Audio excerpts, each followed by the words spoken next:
75 miles of tracks and towpaths make up West Yorkshire's Wakefield Way.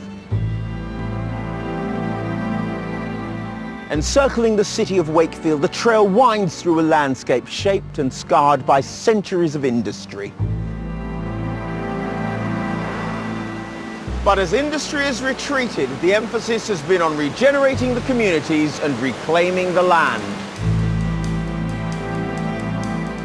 Many of the locals call this God's own country, but whatever your regional allegiance is, you can't deny this is certainly God's own countryside.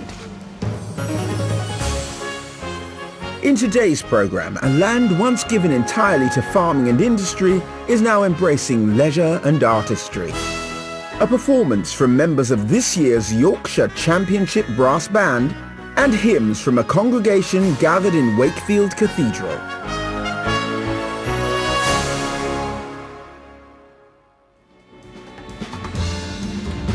Under the tallest spire in Yorkshire, the cathedral is the focal point for the Wakefield area, and it's sharing its own renewal for 21st century worship with the whole community. And it's worship that's the subject of our first hymn, sung by a congregation that's drawn from across the Wakefield diocese.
Before the last war, Woolly Hall was the seat of local land and colliery owners, the Wentworths, and everyone in Woolly Village was their tenant. We paid an annual rent for the land to the Wentworths.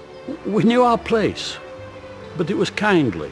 So it's a bit like living in Downton Abbey. When you say you knew your place, yes. What was your place? How did the hierarchy work? At the top were the Wentworth family, right? There were the Wentworths. And then there was the vicar, and the schoolmaster, and then the tenant farmers, and then the cottagers. When we first came to Woolly Village, we lived in a tied cottage. You were always a little bit on edge. You've got to do everything right, because, you know, you could be out if you didn't. For the Wentworths, the winds of change came after World War II when the family sold the village. Woolly Hall became a teacher training college where Margaret worked as a flower arranger. But there's one aspect of Woolly Village that has played an unchanging role in local lives. The church played a big part in my life because I was in the church choir and I used to make eyes at the village organist through the mirror. And then I got confirmed there, married there. Woolly Church has been part of my life since being a little boy. I think I learnt to tell the time by looking at the church clock as I went on my way to school. I've made various things for the church, the notice boards, the gates, the kissing gate, various other things, always in English oak, always wherever possible using oak from Woolly Estate. The church has helped me through grief twice. My husband died on the 19th of January this year, and he was a wonderful man. Woolly Village has always been close to my heart, and Ken loved it, absolutely loved it.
During the 1980s, when pits were closing down and lots of factories were closing, people were losing their jobs, people were fighting not only for employment but for their own communities, and people struggled.